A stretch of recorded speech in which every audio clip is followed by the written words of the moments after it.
ធ្វើជាមេផ្ទះដ៏ល្អស្ទើរទាំងអស់នៅលើពិភពលោកគេតែងតែចង់ខ្លាយទៅជាមេផ្ទះដ៏ល្អមួយរូប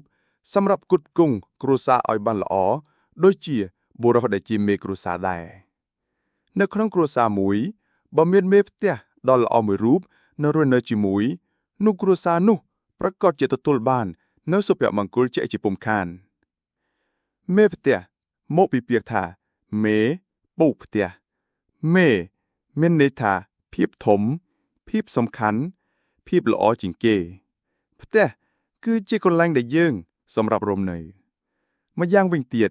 បើយើងប្រៀបធៀបពាក្យថាមេទៅក្នុងការរដ្ឋមន្ត្រីរាជការនិងតាមអង្គការក្រុមហ៊ុននានាវិញគឺគេសម្ដៅពាក្យមេនេះថាជាអ្នកធំបំផុតជាអ្នកដឹកនាំឲ្យគេគោរពតាមនិងធ្វើតាមអាស្រ័យហេតុខាងលើនេះយើងជាស្ត្រីមួយរូបដែលរស់នៅក្នុងសង្គមត្រូវតែធ្វើខ្លួនឲ្យក្លាយទៅជាមេផ្ទះដ៏ល្អមួយរូបដើម្បីធ្វើជាមេផ្ទះដ៏ល្អមួយរូបសម្រាប់គ្រួសារគឺមានដូចខាងក្រោម 1. ធ្វើខ្លួនជាស្ត្រីគ្រប់លក្ខណៈ 2. មិនចេះចាក់ចុចគេ 3. មិននិយាយដើមគេ 4. មិនយករឿងដាក់ខ្លួន 5. ធ្វើជាមនុស្សដែលចេះគិតពិចារណាខ្ពស់ 6. មិនចេះជឿពាក្យចចាមអារាម 7. ត្រូវជាមនុស្សធ្វើអត្តចរិតសុភាពរាបសារមិនកាចពេក 8. ជាមនុស្សចេះដឹងខុសត្រូវ 9. ជាពិសេសជាមនុស្សដែលចេះយកចិត្តទុកដាក់គ្រប់កិច្ចការទាំងអស់ 10. ជាមនុស្សដែលមានទំនួលខុសត្រូវ 11. ជាមនុស្សឧស្សាហ៍ព្យាយាម 12. ជាមនុស្សអត់ធ្មត់ 13. លើសពីនោះទៅទៀតជាមនុស្សដែលចេះយល់ពីចិត្តអ្នកដទៃនិងអ្នកនៅរស់នៅជាមួយស្វាមី 14. ចេះធ្វើម្ហូបគ្រប់ប្រភេទ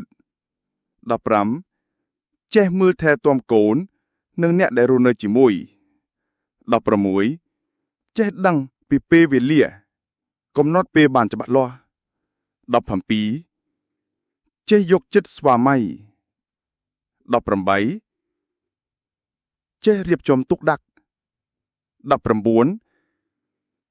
នៅពេលស្វាមីមកពីធ្វើការចេះញញឹមដាក់រួសរាយមានសម្ដីពីរោះ 20. ចេះបង្កើតការប្រជុំនៅក្នុងគ្រួសារម្ដង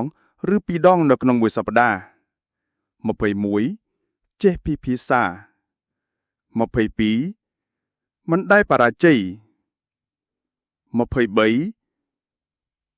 ចេះណែនាំប្រាប់ពីអ្វីដែលនឹងកូនធ្វើខុសដោយមិនប្រោសពាក្យសម្ដីមិនល្អដូច្នេះហើយក្នុងនាមជាស្ត្រីមេផ្ទះមួយរូបត្រូវតែខំហ្វឹកហាត់បន្ថែមឲ្យល្អដើម្បីកុំឲ្យមានការរិះគន់ពីបុរសជាស្វាមីខិតខំធ្វើខ្លួនឲ្យល្អជាពិសេសជាងនេះទៅទៀតមេផ្ទះសំខាន់បំផុតនោះគឺចេះវិជ្ជាធ្វើម្ហូបគ្រប់ប្រភេទ